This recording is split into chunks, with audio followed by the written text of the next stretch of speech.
কি গো, কি করছো? চিতল মাছ। এটা কি মাছ? চিতল মাছ। হ্যাঁ, চিতল চিতল। এই মাছটা খেতে ভালো লাগবে? হুম, এমা এ তো কোনোদিন খাইনি গো, এই কেমন মাছ? চিতল মাছ চিতল। এ কিরকম ভাবে রান্না করবে?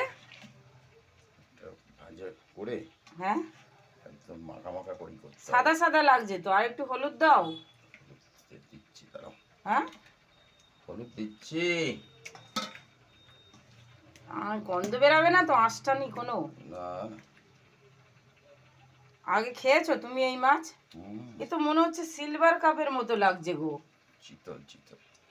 তো বন্ধুরা দেখো, তোমাদের কাকু দেখো সিলভার কাপ এটা। চিতল মাছ এনেছে। চিতল মাছ এনে দেখো ধুয়ে টুয়ে দিল। তো বন্ধুরা তোমরা সবাই খুব ভালো থেকো, শুভ সকাল। আর তোমরা আমার ভিডিওগুলো একটু লাইক করে দিও, একটু কমেন্ট করো, একটু সাবস্ক্রাইব করো। তো চলো, টাটা।